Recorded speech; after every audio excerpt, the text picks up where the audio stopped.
What's up, everybody? Welcome to the Amalgam Games Lab. I am your host, Shannon Haegler, alongside Keena Johnston. That's me. Hello. This is the show where we talk about the gaming industry and gaming news.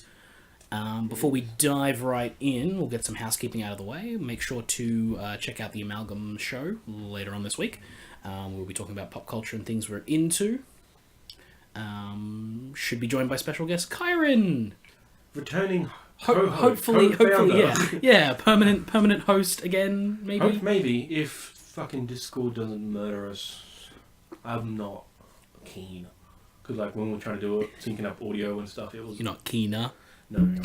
God, I hate that. I used to do it for like 2 months. I'm like, this is dumb. Fair enough. E3's happening. It is. It is. Apparently, a lot of people actually have to do things, so I'm gonna have to watch it by myself once again. Yeah. I gotta work this weekend and probably a couple of days in, so I will catch as much as I can. But unfortunately, I won't be watching any of it live. Yeah, because 4 o'clock's ridiculous. It is, especially when you gotta work at 8. Yeah. Yeah, that's gonna suck. But so yeah, I'll be watching it. Hopefully, I'll be streaming it as well on Amalgam. No, what do we call it? Twitch.tv/Amalgam Games. Amalgam Show. I don't remember. One of those two. So I'll be starting with the EA press conference, 4 a.m. Australian Eastern Standard Time. Very different to just regular Eastern Standard Time. Mm-hmm. That's San Francisco. Yeah. Which is on the other side of the world, which is why I have to wake up at 3 o'clock. Mm-hmm. Yeah, it sucks to be in Australia. I'll be reacting to Kind of Funny's reaction. They're my favourite YouTubers. Mm-hmm. I've been here forever, so I'm just going to watch them. Yeah. Cool. Yeah, if you have any questions for the show, please comment below or email us at amalgamshow@gmail.com. And if you enjoyed, leave the like, the subscribe, the bell. Yeah. That's everything. Sweet. We'll get diving straight right into it. Or, instead of diving, should we... I forget what the term is. Fuck this up. The thing that the assassins do. Is it a dive? Isn't it just a dive? I don't know. It used to be called something cool. Yeah, probably. I don't care. I don't remember. don't even know if you do it anymore. Fucking, I just killed the bit. Oh, well, it doesn't matter. The good ship Ubisoft has run aground and sprung a leak. Skull Again. and Bones? No, that game has been delayed till 2019. Yes. I didn't see that. Yes, it has. No, the as is standard Ubisoft fare around this time of year, they dropped a plate of their video games on a subway or something like that, and someone picked it up. This time it was a key ring. Yeah. It's always like it changes every year, which is what I like. Yeah, something random, something different. So someone saw a key ring with the marketing on it for Assassin's Creed Odyssey. Odyssey, as in the Odyssey written by Homer Simpson. As in Super Mario Odyssey.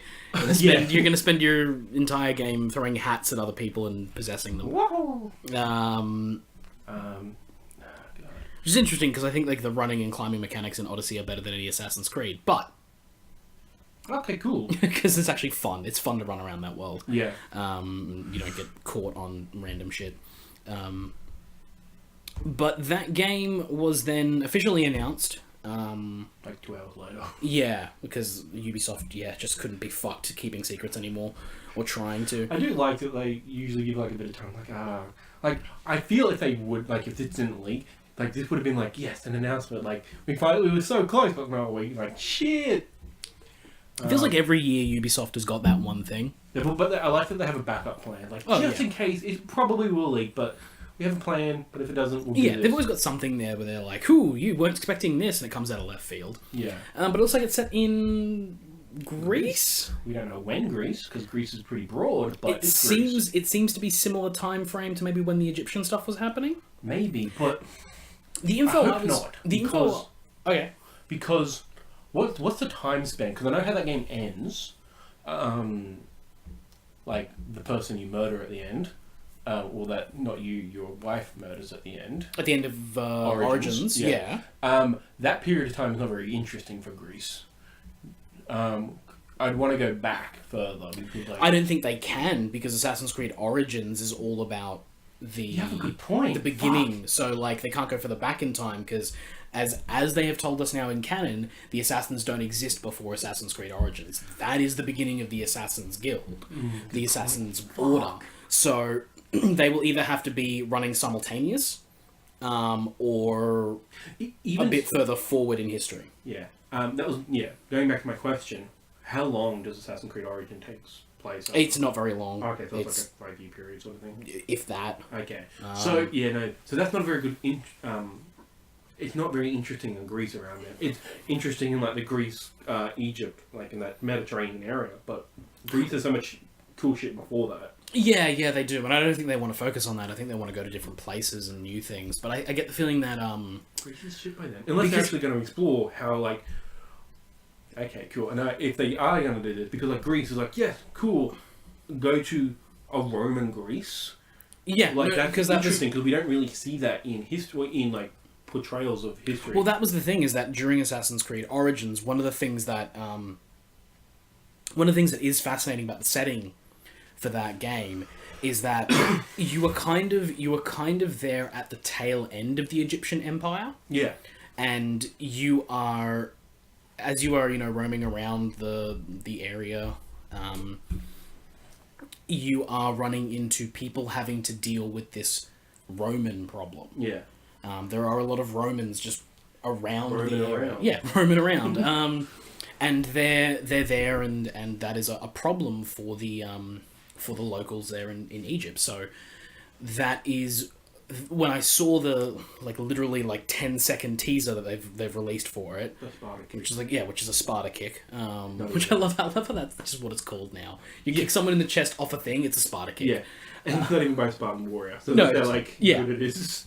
But that is what I think they'll be going down the line now, is that those three empires, the Roman, the Greek, and the Egyptian Empire, sort of are synonymous with that area of the world, and sort of how that all devolved, because it's a thing of once you get to that period in history, the Egyptian Empire crumbles pretty much and just ceases to exist. It becomes part of the Roman Empire. Exactly, and so part of the Roman Empire, as the Greeks kind of sort of Greeks were Roman by then. Yeah, and sort of figure their shit out as well.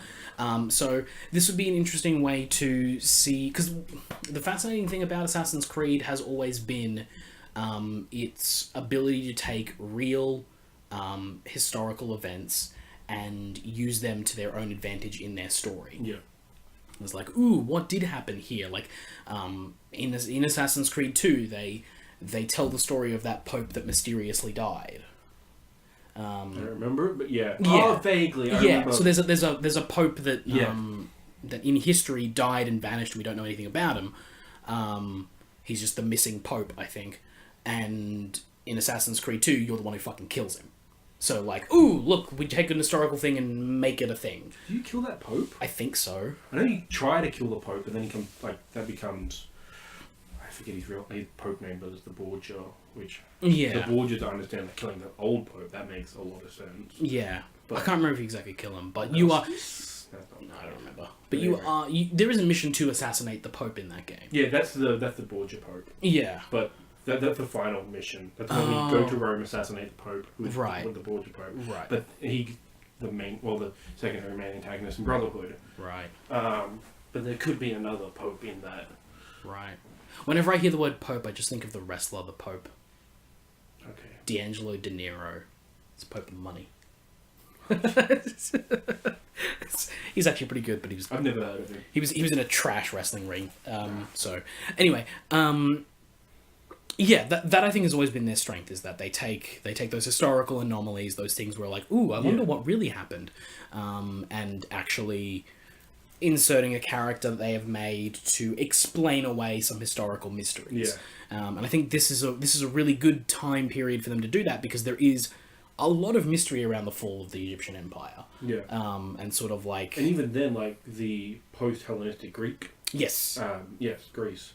And we basically don't know anything. It's just all through Roman lenses, which is Rome's cool. Fuck Greece. We stole everything from them. Yeah, and there's there's several hundred years between where this game is set and where we end up in the Crusades. Yeah. There's literally almost 1,000 years there. Yeah. Where written historical documents are few and far between, hard to Right, come well, by. the Dark Ages. Yeah, we don't know exactly. We have like full documentation on the Caesars, the emperors. yeah.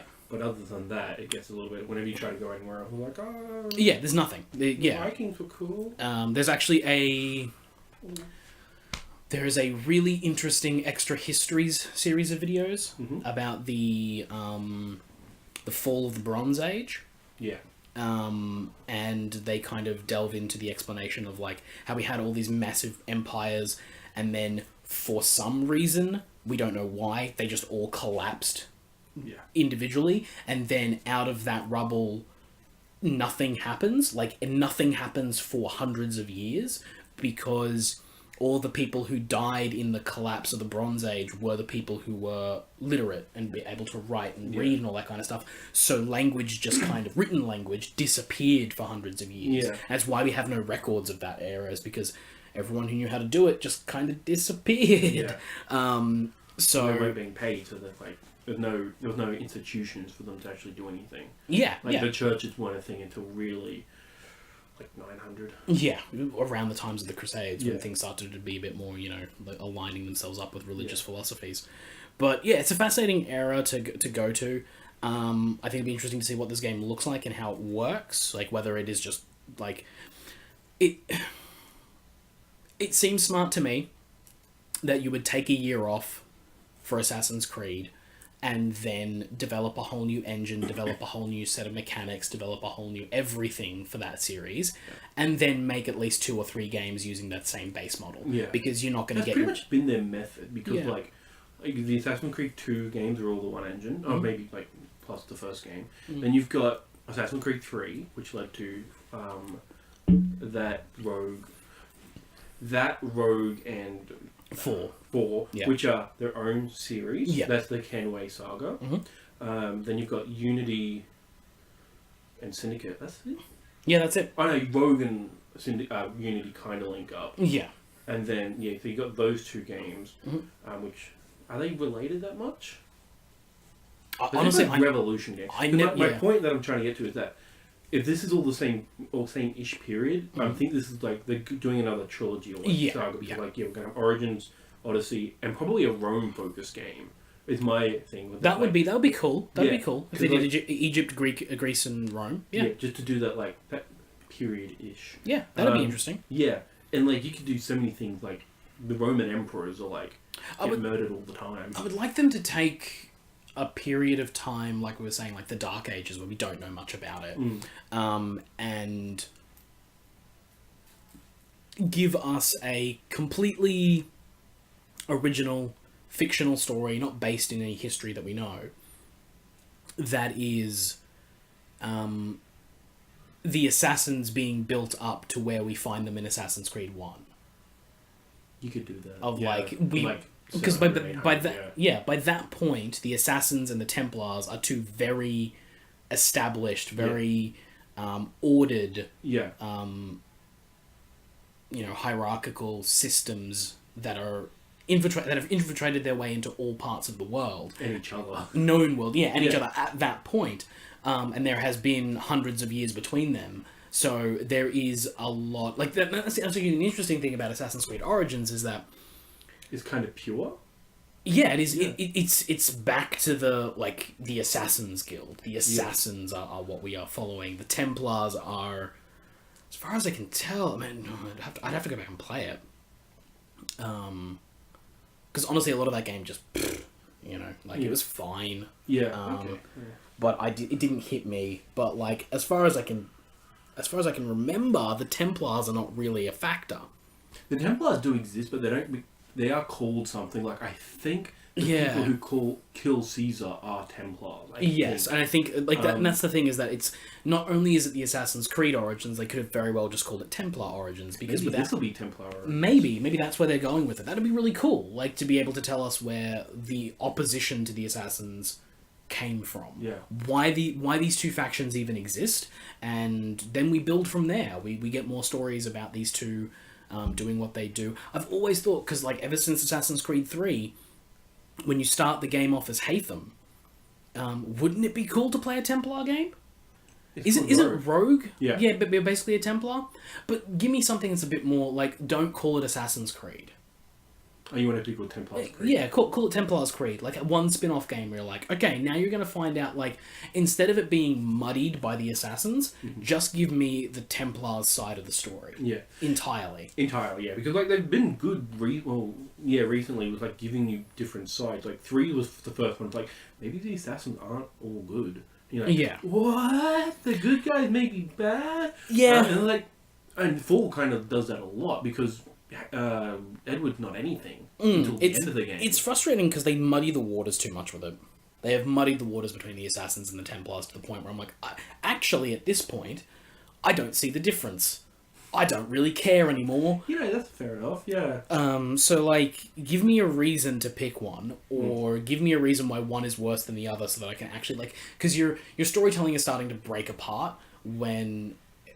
you know, people can debate about it all the time. You don't need to have, like, an antagonist and a protagonist to make a story work. Yeah. A story can be good without that, but you are working on the basis of a video game, which means you have an objective to reach, which means you need to be something in the way to stop that objective. Otherwise, why? And it loses all meaning. And so in that context, you do kind of need an antagonist and a protagonist. And if you're playing the antagonist, then I need to know that. Yeah. So I can figure out what the fuck I'm doing here. And so I need... Yeah, I would like them to start to give me more... Because I'm basically sick and tired of them doing everything in shades of grey. Yeah. I want them to hurry up and give me a story that I can fucking understand. Because I'm sick of the fact that since they dropped the future stuff or the present day stuff from it, there's no through line, there's no thread. I don't give a shit. Like, Origins was the thing of like, okay, cool. You guys have gone back to the start. At this point, when I play this particular game on its own, nothing else matters. There's no connection to anything else because this is the starting point. There's no like, ooh, this leads to this and this. Like, it does. Eventually, everything comes from this point, but you are giving yourself a clean slate. Yeah. So you can now start to tell stories after that point that don't involve the rest of the bullshit you made. Yeah. You can just make them standalone. You can divert them from the Desmond story if you have to. Yeah. But make them a coherent story, because I am kind of sick of the historical murder tourism. Like, I just want to... Like, I want to be interested in an Assassin's Creed game. Not like, oh yeah, sure. Because they feel like Call of Duty games now. More, people were putting them with the EA shooters and then Call of Duty. Like, every Assassins, your Battlefield, Yeah. You get one every year, and your reaction to seeing is like, I bet that'll be fine. Yeah. Which is sad. What do you think about the report that came out? I think it was by Jason Schreier, who said, like, you'll be able to play as both male and female, just choose, and it'll have dialogue options. I think it's interesting. Yeah. I think it makes sense, considering you were able to play as both male and female in Syndicate. Yeah. So it felt weird when you went into Origins, and there is a male and a female character that are both very prominent in that story. Yeah. You don't really get to play as the other one. Yeah. And it felt like a kind of an odd step back. Yeah. This one seems like, as opposed to like the Syndicate people being like 2 characters you play through, this will be like, Jason Schreier compared it to The Witcher, I think, in terms of like, you'll have like, it'll be like quests, it'll be, dialogue options. And again, that makes perfect sense, because like, here's the thing with Assassin's Creed that they have always done, is that every now and then, starting with the first one, they do something as a proof of concept. So Assassin's Creed 1 is a flawed game. It is repetitive as fuck. It is janky as all hell. But its atmosphere is amazing, its design is incredible, and the story is gripping. So that game is a proof of concept. It proved that people wanted to play a game that wasn't all guns and shooting. Yeah. They proved that people wanted a game that thought a little bit deeper about the world and consequences and stuff like that. And it proved that they could easily bank a series on this, because that game was a phenomenon. Yeah. And so then they go on to Assassin's Creed 2, and they just take all of the things they were doing before, and they just go, cool, like, we cut the bullshit, we add in the stuff that we need, and you have what is damn near a perfect game. Assassin's Creed 2 is a masterpiece. Yeah. And then what they do is they just tweak it a little bit, and you get Brotherhood, which is probably the best in the series still. Yeah, like I think it's always a toss up between in terms of best between Brotherhood and 2, because Brotherhood, they built that game in a year. Like that was before they did separate teams, and like the fact that they were able to pretty much make it Arkham combat in terms of like just parry and counterattack. It was the full like stringing together and stuff like that's intense, and like that game added so many mechanics. Like they made this in maybe 9 months in the PS3 gen. Astounding, and it's good. Like the only other game that I'll probably put up there is 4, but that's more of a favorite. Like 4 doesn't have a lot of issues, but like that was what I was going to say with that one, is that you then get to Assassin's Creed 4, and that's like a different proof of concept of like, hey, people don't want to just be in one place. Maybe people want to travel around a bit more. I mean, you get kind of that in 3. Like 3 has the ship, like and that's its proof of concept. Or maybe that's more of it then. Yeah, like 3 is the proof of concept of like, do you want to explore a bigger place than maybe just a city or two? Yeah. Like, do you want to go elsewhere? And then you get to 4 and you're sailing like through the Caribbean, like through the islands in the West Indies and all that kind of stuff, and you are going places. It is a full open world game. Yep. Like 2 was like, you go to different cities, but they weren't connected. You just like ride off into your horse and then go into a loading screen. Yeah. Whereas this is just on your boat forever. Let's go. And then you get to Unity and they go back a step and you're back into a single city. A fucking single city, and it's... Which, like you said, could have been cool. Garbage. Like you talked about, but yeah. But they do the thing in that one where they do the proof of concept of like, what if we tweak this parkour mechanic? Yeah. And you get the climb up, climb down, which is a good mechanic. It's just the rest of the world around it was broken, so it didn't work correctly. But in Syndicate, they nail it. Yeah. And so every now and then they do this kind of reset with like, okay, let's proof of concept this thing out. Let's make a game that kind of figures out something that we've been wanting to mess with for a while. And Origins feels like them going, what if we did like a proper open world RPG with the Assassin's Creed name? And that's what it is. Yeah, I've heard that it is RPG light. Yeah. Like there's like RPG elements. It is most video games, but like this one seems like it's going to be like almost, maybe not to the Witcher level deep. Well, Witcher's not that deep with RPGs. Oh, is there equipment in? Yeah. Like yeah. Like customizable equipment. Like, yeah. Like yes and no. Like it's weird. Yeah. Okay. But I would akin this more to like a... It feels like they might be going... Like, if you've got dialogue wheels and stuff like that, it feels like you're going down the Mass Effect route. Yeah. Of, like, it's... Yeah, big open space, lots of side missions, lots of quests, with dialogue options that will hopefully have consequences.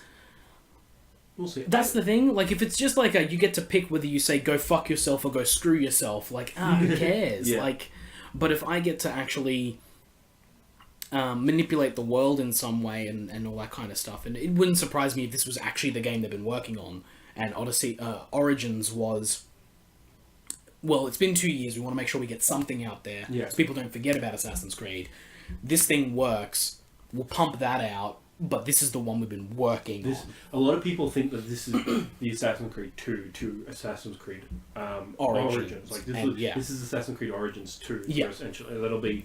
And if it is, and it does nail that kind of difference, like you know, like, and Ubisoft is actually really good at this. Like, Watch Dogs 2 is a far better game than Watch Dogs 1. Assassin's Creed 2 is a far better game than Assassin's Creed. To the point where, Assassin's Creed 2, like I just said, it's a verb. Like, just Assassin's Creed 2, it'll be great. Like Borderlands 2, it's Assassin's Creed 2 did. Yeah. And the shit does that. Yeah, and the sequel to a game being far superior than its predecessor is sometimes something that is not common. No. A lot of the time the sequel either suffers from diminishing returns of like, I've done this before, why am I doing it again? Or they try to do too much and it ends up changing the game in a way that's not effective. Yeah. Whereas Ubisoft seems to find a way to always do just enough to the game to make it feel fresh, fix the problems they had in the first one, and maybe... but keep the feel of the first one as well. Of like, oh, this is still a Watch Dogs game. This is still an Assassin's Creed game. Yeah. The only thing about Origins is that it does deviate from the feeling of an Assassin's Creed game probably a little bit too much for my liking. Okay. But again, like, I probably need to play that game again, and then I need to keep my mind open for Odyssey and see what happens. At this point in time, the back end of the year for me is not looking... Yeah, I'm not too interested. Like, there's Red Dead, there's Kingdom Hearts. Yeah, like, Smash, Pokemon. Like, Pokemon Smash, I'm looking forward to. Most of the other stuff I'm non-fussed about. Odyssey, I would, like... Out of the games that are coming out in the back end of the year, if this one gets a release date, which I'm going to assume is either October or November, I would hope they do November, because November's empty at the moment, which is fucking insane. Yeah, it's because Red Dead comes out before that, and everyone's like, if we come out before that, no one's going to buy it. Because... It's so funny too, because you know that Rockstar doesn't give a shit. No. Like, they just put it there. They just picked a date they knew they could hit. They were like, this is the date we're going to release, and everyone else is reacting to them. So, like, it's really funny, because, yeah, like, October is loaded so far. Fucking packed, and November is... quiet. There's Pokemon, and that's the only thing. And that's the thing is, like, again, Nintendo's the same though. They don't give a shit. No, like, Pokemon is again. It's kind of like a Rockstar game. Like, the only thing that you couldn't. Wow. I just thought of the scenario where a Pokemon and a Rockstar game release on the same day. Like, what commotion will that do for the internet? I honestly, so people freaked out when like. I don't know if the Venn diagram of those two communities actually overlaps at all. Well, you've got the casual versions. The casual on both sides probably overlap. I mean, like, don't overlap. Like, people who aren't into mainstream games, because I think mainstream gamers will play both those games. I actually think it's the opposite. I think they're the people who are dedicated gamers for those games will not be the kind of people who play the other one. Like, I don't think a dedicated GTA person is dying for the next Pokemon, or a dedicated Pokemon person is dying for a GTA. But I think the people who... Yeah, I've got a console and I've got like Call of Duty, FIFA, and GTA, and I occasionally dabble with GTA Online with my friends. That's the kind of person who looks at a new Pokemon game and goes, "Oh man, I remember Pokemon," and picks it up. Yeah. And the Pokemon person is probably, they play Pokemon Go and they occasionally play that kind of stuff, and one of their mates picked up an Xbox like 3 years ago, so they picked up a cheap one off eBay and got a copy of GTA, and every now and then they play online. Yeah. Like, that's the demographic I think that covers. Yeah, very well. But the thing is, Pokemon has been doing this for the last 2 years. They've picked the exact same release date they've done the last 2 years, November 16th. Huh. They've been doing the same one every single year. It's been exactly 1 year since the last one. That's interesting. So I would not be surprised, and here's a prediction for you. Nintendo will release the next Pokemon game on November 16, 2019. Well, they did say the second half, so... Yeah. But anyway, getting up to Pokemon, because we'll probably discuss that, and we're recording a bunch of episodes today. Yeah, we've got a stacked card today, so... But, there's one other thing. It's always weird, because everyone's like, oh, you're not part of, like the crossover audience isn't that big. I'm like... 9 times out of 10, I'm always that crossover. Yeah, I will play Red Dead and Pokemon. Yeah. Pokemon's a new thing for me, but it's just always weird. The thing with Red Dead for me is that, like, I like Red Dead. It's fine. Red Dead, besides Max Payne 3, which is a linear game, is the only Rockstar game I've finished. Oh, really? Yeah. I've never finished, I've played 3, I've played San Andreas, I've played GTA 5, never finished GTA 5's real good. Yeah, GTA 5's good. I think it's the story. Red Dead's the only one that kept me engaged, even through Mexico. I think GTA 5's story mode is underrated. Because it's got the online component. Like, GTA 5 Online is what everyone cares about. I think the story mode is underrated. It's not like a fucking revelation or anything, but it's, like, good. Yeah. I think a lot of people are just like, I don't like the switching between 3 people. It sort of splits the focus. It does until a certain point, and then it starts to, like, when the stories start to tie in, you're like, holy shit. When they do the Avengers pan shot. Yeah, basically, yeah. Trevor's taking someone's teeth out. It's fucking Jesus Christ, that game. But yeah. Should we talk about Fallout, or do you have more opinions? Well, I was just gonna say the Red Dead thing is like they don't give a fuck when they launch. They've done their thing. Oh yeah. So everyone else is getting out of the way of them, and that's causing an issue with me of like, there's all these games releasing in October that I just don't give a shit about. Yeah. Like Call of Duty, Battlefield, nah. Oh no. Spider-Man September. Yeah. Smash will probably be September. Yeah. What else is coming out of the back end? Like, I'm guessing Assassins is probably either October or September. I don't see why they would release in November. Kingdom Hearts is still like, we'll get the release date next week, but like Kingdom Hearts will be... Square is again on one of those ones that just doesn't give a shit. They don't, but they should. They should. There's a different, like, they think they're Rockstar, they think they're big, but they keep fucking up everything. And like, when did 15 come out? It came out in... It was meant to be September, but it ended up being... November 2016. Yeah. November 30th, 2016. Yeah, it was that. Post Black Friday. But that game has done well for them. Like, it has, but it was super late, and it was after a... I remember being like, this is a dumb move, because it was like a week or two after a big release. And I was like, what are you guys doing? Yeah.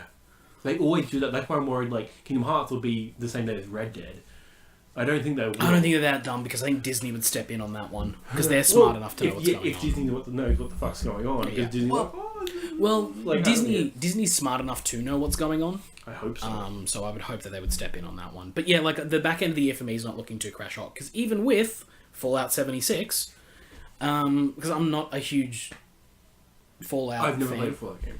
I played 3. I played Skyrim. That's pretty much the only Bethesda game I've played 3 and I played 4.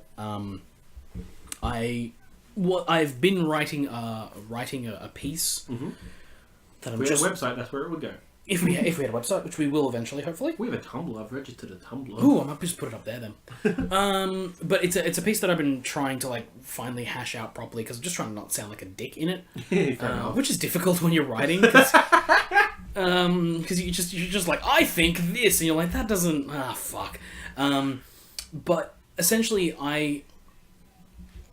Skyrim, Fallout 3, Fallout 4, Morrowind, Oblivion, those Bethesda RPGs,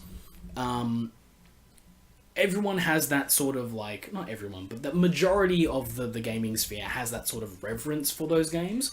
Of like, they're amazing, they're like this bespoke world with all these systems happening and all these mechanics. Probably to your point, but I'll just cut you off quickly. That's right. I think that is changing since the release of Horizon, since the release of Witcher, which are near flawless. Like, Witcher is probably the better example, but like Witcher, very few bugs, is just as big, if not bigger, and more intense storylines than any Bethesda game. I think that the difference is, and this is something that while listening to podcasts around the launch of Fallout 4, started to gain more of an understanding and appreciation for the Fallout and Skyrim franchise.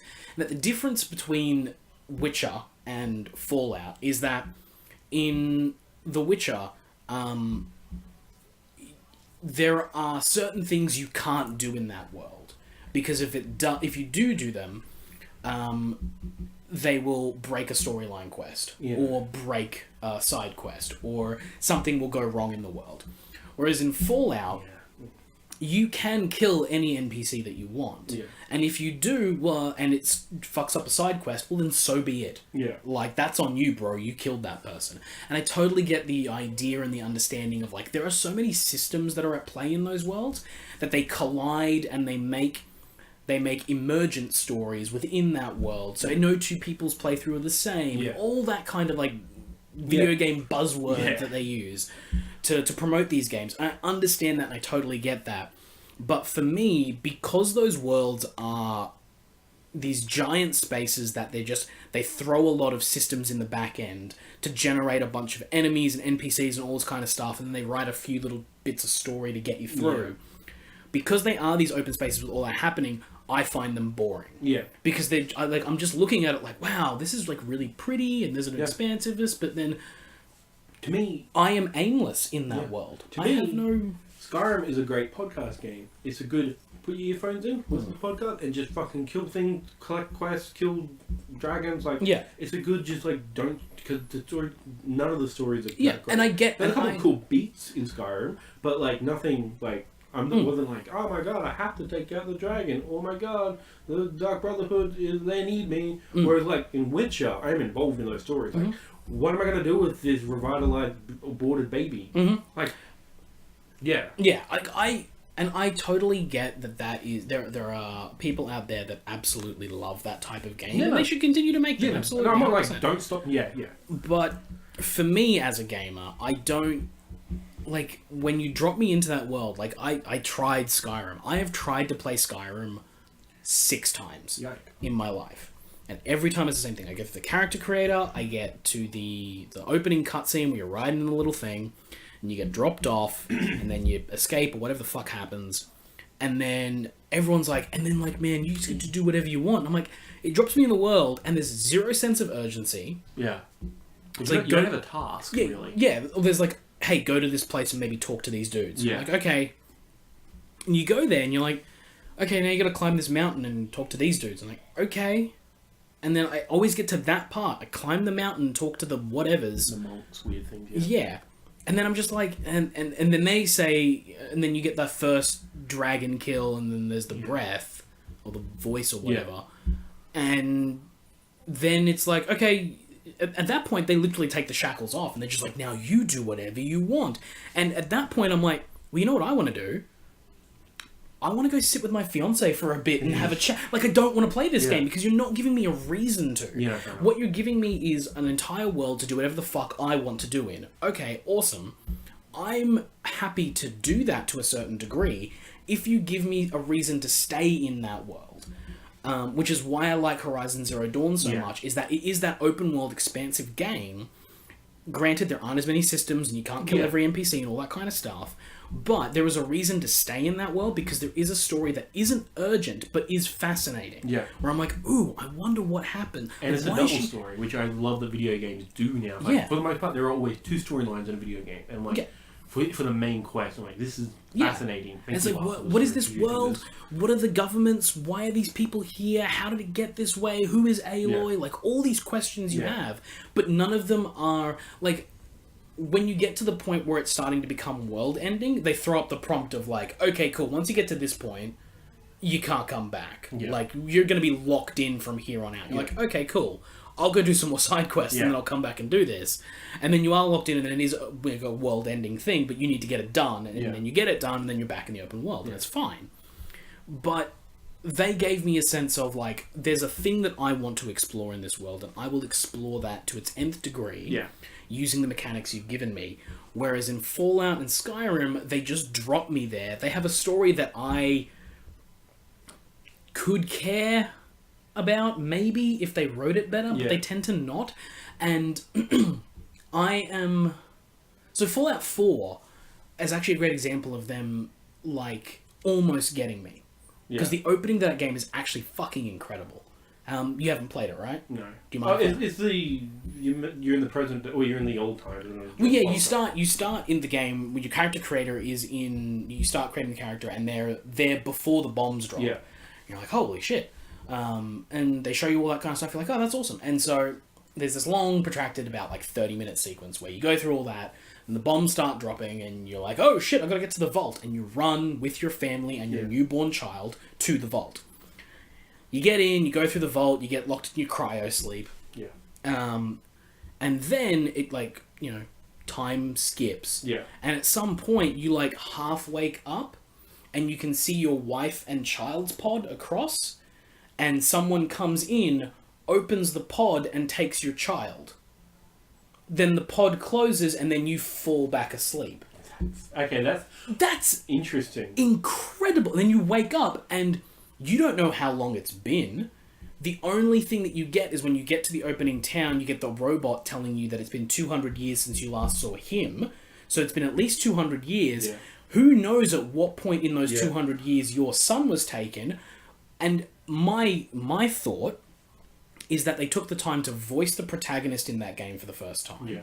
And it was like, when you come out of that vault, he should be like, what the... Okay, like, this all looks fucked. This is...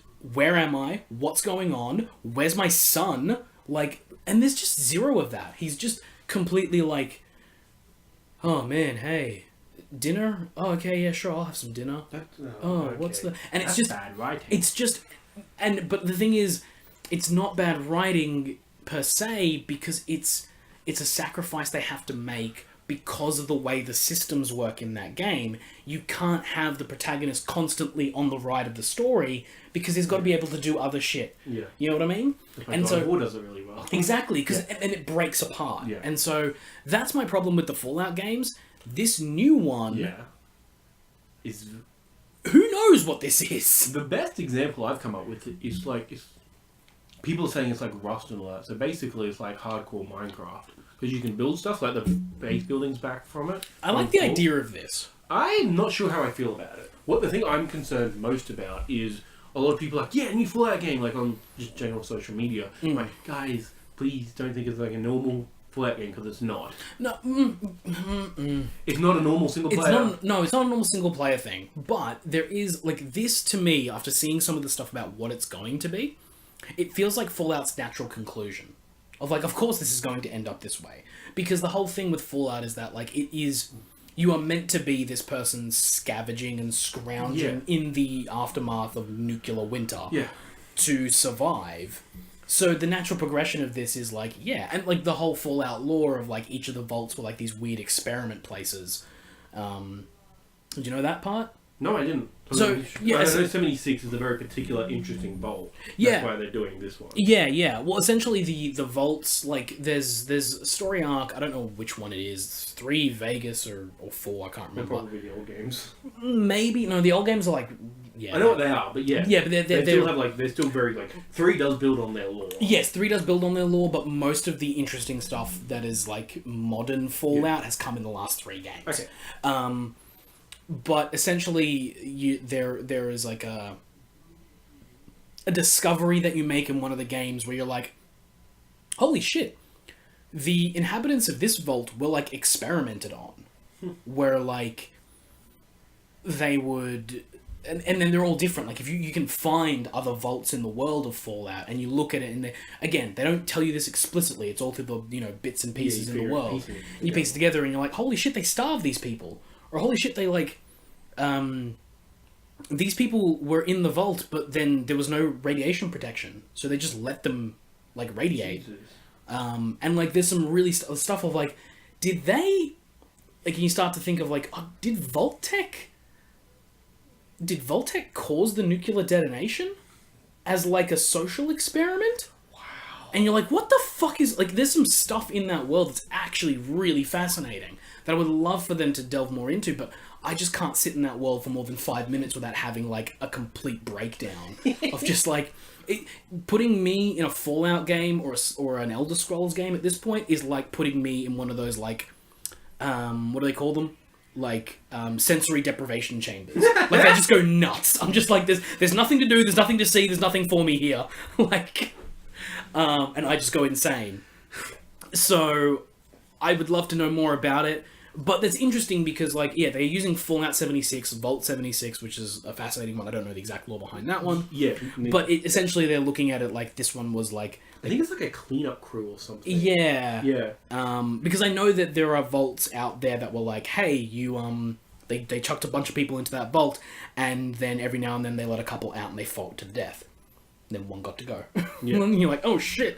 But I think it's fascinating they're using, this a specific vault to try and expand their lore. And it would make sense that, like, hey, in this irradiated world, you would have something like an open world survival game. That's the thing, like, I always wanted to play those games like Rust, and I forget there was another game, I don't remember what it was. Maybe a H1Z1 version. Yeah. That's been every genre at this point. Yeah. But, Rust, Ark. 7 Days to Die? Maybe, I don't know. But anyway, I've always been interested in that game, but I don't have a PC that can run Word, so... so yeah, no, this will be interesting. I'll be definitely paying attention to the Bethesda, like, press conference. That'll be live. Like, this will be, like, everything, like, who the developers, because they're definitely not Bethesda Core. I hope not. I hope it's not BGS. They're working on current... Well, it's not Obsidian. No, it's not Obsidian. There was a rumor ages ago that, like, yeah, there is a new Vegas sequel, but it's not Obsidian. I feel sorry for Obsidian. I hope they make a new game soon. Well, they make a game, but they never get to do their sequel. I think the head of Obsidian tweeted out, like, hey, we're working on something, but it's not this. You know, it's a completely different thing. Yeah. I was like, okay, cool. Like, I want to see them make a game. Yeah. I think I've ever played an Obsidian game. I respect the fuck out of that company, but I think they can play one. But anyway... he traced the lineage back far enough. South Park Stick of Truth. Yeah. That's Obsidian. Yeah. Yeah. That's Did they finish it? Yeah, because they fucked around with THQ, but they did finish it. Okay, because I thought they got it out. Right. Ubisoft produced it. Yeah. Because I thought they got taken off them at some point. Because that game is such a fucking... Yeah, the history. We should do a video on, like, development hell. Like, the different games that have gone through development hell. Because it's fascinating. Yeah, no, it is. But, what's the other part? Last... I can't think of it. But, this is... And, yeah, no, it's interesting because, like, it's Fallout's the only Bethesda core series that has spin-off games. Like, there is no... Besides Elder Scrolls Online and the card game, which... They are spin-off, but they're very, very different to a core spin-off. if you know what I mean. Like, there's still console games, these Fallout, like New Vegas and 76. And you get a different developer with a new creative team to play in that sandbox, which is, we don't get that very much because, like, companies are very like, oh, don't touch my stuff. No one else can make an Uncharted game. Yeah. Sony bend? Oh, okay. Oh, it's better than the first one. Well done, guys. Like, that's it. Like, no one else is ever going to touch Last of Us. Like, no. Or like, but it's... No one else is going to make a... It's difficult, though, because... Oh, that's very different. But anyway. Yeah. Yeah, that's very different. But yeah, continue. No, but yeah, they have the ability to do that, though, because they have the dedicated fan base alongside of it. So they're going to pick up whatever it is. But I worry for this game as well, because there is Bethesda games like that. Bethesda fans like their Bethesda games the way they are. Not just that, but they tend to be very... There are people out there that will, to the day they die, say that Morrowind is the best game ever. People say that about New Vegas as well. People say that about Oblivion. People say that about Skyrim or Fallout 3 or Fallout 4. There are people who, like, as soon as the next one comes out, they're like, no, fuck this thing. I want the old one. Yeah. There are people out there who are still like, Daggerfall. You're like, fucking... I want some arena love, because that's like every realm. Yeah. But it's a fucking, like, MS-DOS shit. Like, Yeah. Yeah. I would love for them to do that. I would love for them to go back to Daggerfall or Arena. And... I think the closest you're going to get to that is online, but... Yeah, but I would love for them to actually go like, okay, cool, Elder Scrolls 6, Daggerfall.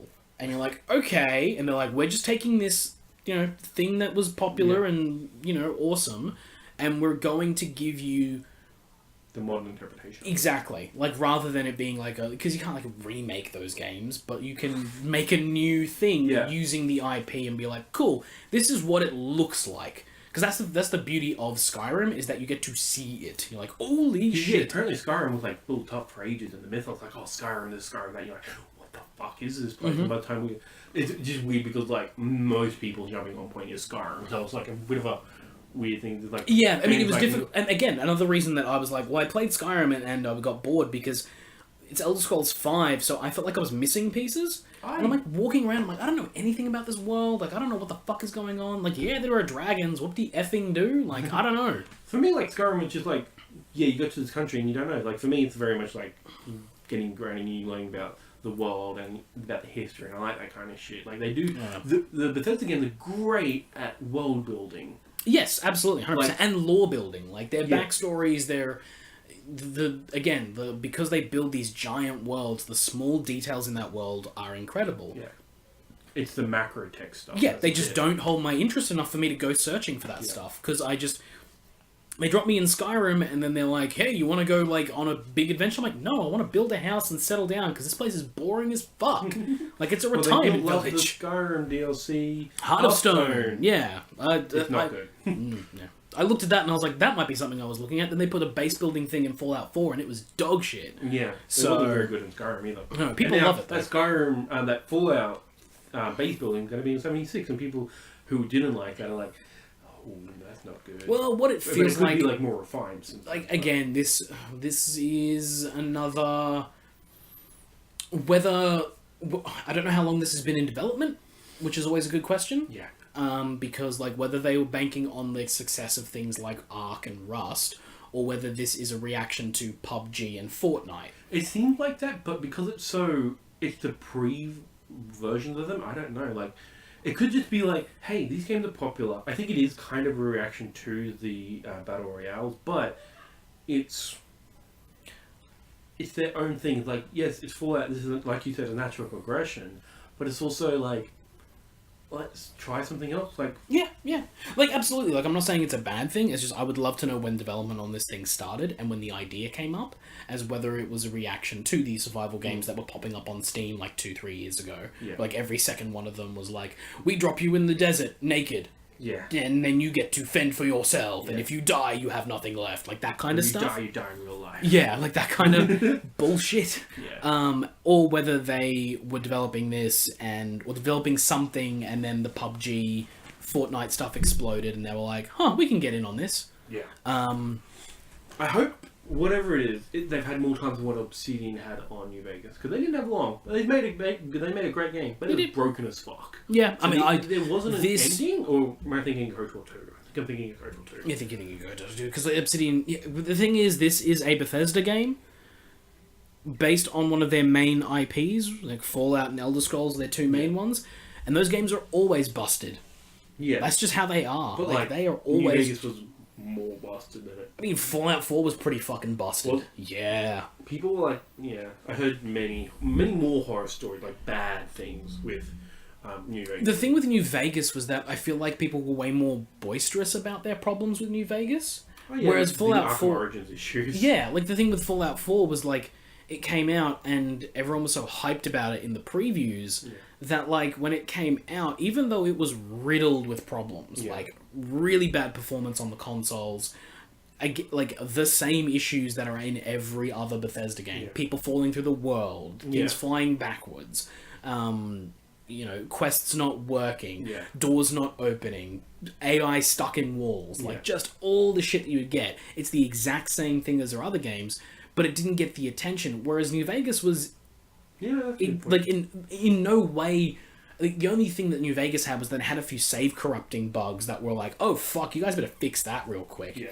They've never launched with that kind of stuff through for their main series. It was actual game breaking things instead of world breaking things. Well, no, there are game breaking bugs in Fallout as well. Like there are in Skyrim as well, and all Bethesda Game Studios RPGs. There are game breaking bugs where it's like, oh, if this thing happens, you cannot progress in the game. Skyrim on PS3, you had a save file bigger than 100 meg. 100 megs, it would start like grinding to a halt. You'd have no frame rate. PS3 Skyrim represent. It's interesting. Fucking Jesus Christ. Yeah, at least the PS4 version's not bad. They made good.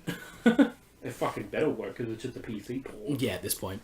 But with the announcement of Fallout 76, it's interesting because Bethesda has now essentially gone the route of the other big press conferences. Was like, now we kind of know what's on the horizon. Yeah, we know what the games are. We don't know what the content is. Like, for me, I'm excited to see Reach 2. I think there is a gameplay trailer. There is a gameplay trailer. I didn't see it, so I'm excited to see what it looks like. In front of me. You'll probably get a gameplay for Fallout 76. We're gonna see whatever else they do. Doom 2 tease, like shit like that. Yeah. Whatever teasers they do on that kind of stuff. But no, I think it'll still be interesting. Yeah. We're about an hour through. Oh, really? Yeah. Well, I'll touch quickly on this last thing. So, before we move on to the next topic, I'll just say we are probably going to talk a lot about Pokemon on the Amalgam show. Yeah. Based on sort of everyone, so we're not going to cover it too much here. If you want to hear our thoughts on Pokemon, probably check that out, because that'll probably be a majority of it after we get through what we've been doing this week. Maybe, because we also want to talk about our anniversary coming up, so I'm not actually sure where to put Pokemon anymore. Yeah. But if not, maybe we'll just do a separate one. We'll see how we go. Yeah, but we'll leave the Pokemon stuff for another video. I think it would be smart to do it on the Amalgam show because everyone will have opinions on that. But what we'll move on to now is the last thing that I wanted to bring up, which was PUBG. Oh, yeah. What is that? I forgot already. PUBG filing a lawsuit in South Korea against Fortnite. Because they're pissy that Fortnite's successful. And that's all it screams to me, that they're bitter and like, we want money. They ripped off our idea and they're better than us because they have an actual development team and we don't. I think, okay, this is hard. That's how it feels, it does, yeah, because it's so far after the fact, and it just, there's a lot on either side, which is kind of why I wanted to bring it up, because I think this is interesting, and it will have ramifications. So, I can understand why PUBG is annoyed, because they're running on the Unreal Engine, which is owned by Epic Games, who owns Fortnite. So there has always been this sort of slight bit of annoyance at the Fortnite developers for like, hey, you're using the same engine and the same publisher, and we developed this thing, and Epic Games gave us developers to make our our 100-person shooter thing work in their engine, because it didn't work at the start. They needed Unreal to kind of be tweaked a little bit to make it work. Yeah. And then all of a sudden you add this particular mode into the game that you've been working on for like 7 fucking years and haven't released yet. Then when you did release it, it bombed. and you add it in there and suddenly it's the biggest game ever, like, I can see why they're annoyed. Yeah. The thing Especially is... because when Fortnite announced that they were doing Battle Royale, they said, we love the people at Bluehole and would love to we are making a Battle PUBG Royale? clone. Yeah. Like, they said it explicitly. Yep. And so the lawsuit states that they are specifically, and this is where it gets weird. Yeah, it says like illegal. It says like UI is one of the things that they're suing over, but not look and feel, which I thought was where they would go with it. Maybe it's Korea, so it's a very specific. Like, well, that's even then, it's a completely different thing because like I feel here, if it was an American lawsuit, it would be. It would get a pass because it is just iterative. Like, how many things are like the same thing? Like, everything's just copy of each other. And this is the fascinating thing, though, is that, like, because they're making the lawsuit in South Korea, which is where PUBG kind of has, like, their... That's where, Bluehole was based, I'm pretty sure. Yeah. I think it's called a different company. Someone Corp, I think it is. PUBG Corp. It is PUBG Corp. Yeah, it's called PUBG Corp. But they... Yeah, because they've done this lawsuit in South Korea, it's interesting because the International IP or Copyright Association will have to have a look at it as well. Because depending on how the ruling goes there, they will then have to apply it to whatever other rule sets they've got and see how that goes. And that's the interesting thing about them doing it in South Korea, because precedence has already been set in America. Yeah. With the Capcom lawsuit. What was that lawsuit? So it was back in the 80s. Oh shit. It was... Fuck, I can't remember the other developer's name. But essentially, they developed a Street Fighter 2 clone. Okay. Without licensing. Well, here's the thing. So this is the way the lawsuit basically went. Is it went all the way to court, and they went in with examples and everything. They had side-by-sides of certain characters, which like were literally just color swaps. Yeah, just animated. And frame by frame of like different moves, and being like, look, it's exactly the same. It is frame by frame our thing. The problem was the company that was suing had previously made a fighting game, and different, yeah. And it was like one of the first fighting games. Okay. So they had that going for them, and honestly, everyone who was there at the time was like, well, this is a slam dunk. Like, of course they've ripped off Street Fighter 2. So, like, this is going to be interesting to see how it goes. And the court was like, no, we don't see it. Like, fuck off. And the lawsuit was dropped. So, even with that, the precedent was set in America of like, no, it doesn't matter if you do an asset flip. It doesn't matter if you do that kind of stuff because everything's iterative. So, they looked at that and went, no. And so, Capcom lost that lawsuit. And ever since then, there hasn't really been a lawsuit about, like, hey, these two games look and feel the same. They just kind of let it go. Yeah. Or they sue and then they settle in the background because they know going to court is going to be, like, a losing battle on both sides. Yeah. It's why we get Battlefield and Call of Duty every year or every couple of years because, like, they look and feel the exact fucking same. For the most part, they're shooters. Like, you're looking down at sights, it's all the exact same. But they're never going to sue each other because there's no precedent has been set in America. However, like I said, there is an international copyright association that will be looking at this very closely because if South Korea deems that copyright has been infringed, all the lawsuits are going to go there. Not just that, but then the copyright association has to look at it and go like, well, if one country has deemed it, then we need to look at all of the laws and the international copyright law and see whether or not it's going against that. And it could be messy.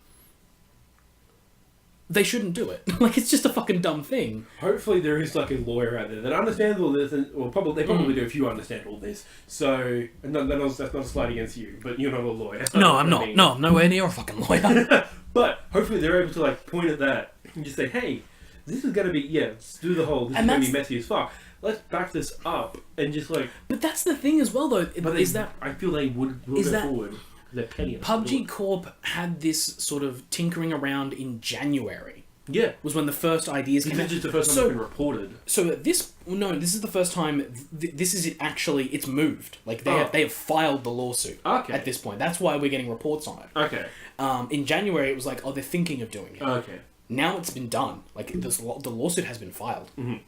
So, the thing is, if they were thinking about it in January, PUBG Corp is owned by, is Bluehole, which is owned by Tencent, Yeah. which is a dark corporation, Yeah. which I've told 1,000 times on these podcasts. Yeah. Look into them, they're scary. Yeah. They own everything, like a piece of everything. Yeah.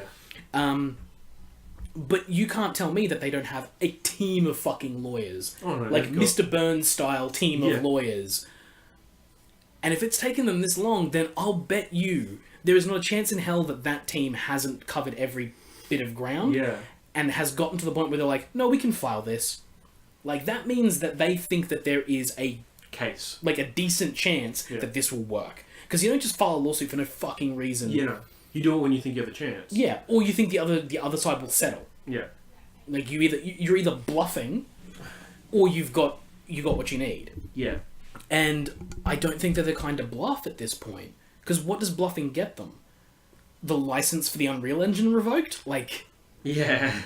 come on. They're literally, I don't forget the phrase, but just poking. They're biting the hand that feeds them. Yeah, that's exactly. I was thinking about horses and feeding. Yeah. Yeah. And you got there eventually. Yeah. But yeah, it's strange. I think it's one to definitely keep an eye on. And Yeah. it's kind of weird coming this close to E3 as well, because, you've got PUBG, which console launched on Xbox, has not yet come to the PlayStation. Is it still early access or is it? I don't... PUBG, Fortnite Battle Royale is still early access. Yeah, But it runs fine. Like, there's nothing wrong with that game. Yeah. But the, I'm not sure, but, PUBG and Fortnite are the two biggest games in the world right now. Yeah. And so, that they are going to have a presence at E3, because last year was when they blew up. This year is, everyone The trying next to bank year, down on it. So, Fortnite's going to have a presence there. Is PUBG going to announce onto PlayStation? I mean, they've been working with them because the game... Actually, you're right. No, it's not out of early access yet for consoles. Because the reason it's not on PlayStation is PlayStation doesn't have an early access mode. Fortnite is out. It's not early access. Yeah. Fortnite is out. The Battle Royale mode is free. Yeah. PUBG is still in early access on You have to Xbox. pay for it. That's right. Yes. I forgot about that. Yeah. Yes. So you got to pay for early access, and Sony does not have that yet. They do not want pay for early access. Which is fair enough. Which, I think is, for me... I like that, yeah. I respect that move. Yeah. I'm like, yeah, good. Fuck all these early access fuckers. Make the fucking game and then release it. Don't do a half job. That's just me. I know there's reasons that early access is good, but Minecraft. I just want I want games to be finished when they come out. Or at least mostly finished. Yeah, like a day one patch, okay, fine. Oh. But for the most part, Yeah.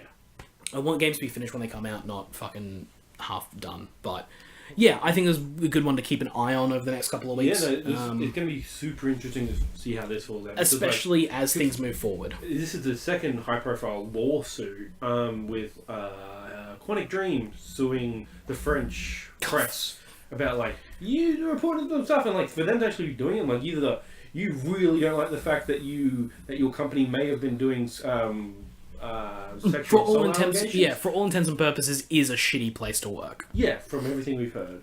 But if they think that they're not and they're suing, that's even more interesting. That they think that I'm going to say it here, and you can quote me on it. Fuck David Cage. Fuck that guy. Yeah. I know people like his games. There are people out there who swear by them, but they're not for me. No, I could be right. They're not for me. Detroit seems interesting. But if you're gonna run a workplace that has the things that have come out of that workplace, if you're gonna run a company that is like that, and then try and make a game like Detroit that tries to say something about humanity, Yeah. fucking check yourself, dude. Yeah. That's a topic unto itself. Yeah, man. But yeah, there's a couple of weird lawsuits happening that I think we should keep an eye on over the next several weeks. Jason Schreier, keep us updated. Yeah, please, dude. Keep doing God's work. That's what Jason Schreier does. He does God's work. Him and 3 other dudes in the industry that Yeah. just do everything everyone else is just regurgitate. Yeah, off of them. Yeah, there are a couple of newer people who come out. For me, I like Patrick Klepek. Yeah, I think he's the other from guy. Waypoint. Yeah, he does some good investigative journalism. He definitely has a lot of sources that I remember last year he reported and he came out and he's like, look, just before Paris Games Week, he came out and he was like, look, don't expect much from PSX because they're dropping everything here. Yeah. And they did. and you're like, okay, cool, like he's legitimate. He's got legitimate sources. Yeah, no, Patrick is great. So yeah, like those guys, yeah, they do all the work, and God, I wish I could be like them. I wish I could do that kind of stuff. Too bad there's not a gaming industry in Australia. Yeah, maybe. It died. It died. It died with Poor THQ. Let them rest in peace. Yeah, I mean, Blue Ant. No, yeah, Blue Ant. They're a port team. Yeah, but they still exist. No, but they make the rugby league games. Do they? Yeah. Oh, cool. Yeah. I don't like rugby league. But no, that's cool. I'm no. glad they're making games. They had a problem. Yeah, they were porting Harper games everywhere. That's why. Yeah. No. They. I'm pretty sure it's Blue Ant. True Blue. No, it's Blue Ant. Yeah. They're the developers and publishers. Well, yeah, I'm pretty sure I'm publishers. Nice. Of the Rugby League Live games. They had a problem with the release of Rugby League Live 4 a couple of years ago because they're a small team and this was the first time they had ever done something. They just straight up didn't print enough discs. The release, the release happened and it was like, we can't find copies, and they're like, we're sorry, we're on it, we're ordering more, we are so sorry. Yeah. Like, and everyone was angry, and I was like, dudes, like, give them a break. Like, this is their first time they did this, and they made a mistake, and they're gonna make good on it. You're gonna get your game. Yeah, chill out. So I hope those guys keep doing good work because apparently Rugby League Live games are really good. I don't play them, but apparently they're really good. They're really well liked. So yeah. I'm glad we have an Australian sporting game. Yeah, and there is 2K. There is 2K Australia and Gearbox Australia, and do they still exist? Yeah, they still exist. They died. No, I'm pretty sure they're still here. They're not developing their own games anymore. They're just support teams. Yeah, exactly. But there are things here, and there was there is a cricket game. We have Don Bradman cricket games, don't we? They're done by 505. I'm pretty sure. I remember the publisher. Yeah, but they outsource to another team. I don't think it's Australian. Oh, that sucks. Yeah. Cool if we could get it. Like, there's a bunch of Australian sports that it could do well. I just thought of a supercar racing game. We have V8 tracks like Bathurst. There was a V8 supercars. There was a couple of V8 supercars games on PS2, and they were good. But I can't remember who they were done by. But essentially, once the V8 supercars actually hit a bit of financial strife during the financial crisis.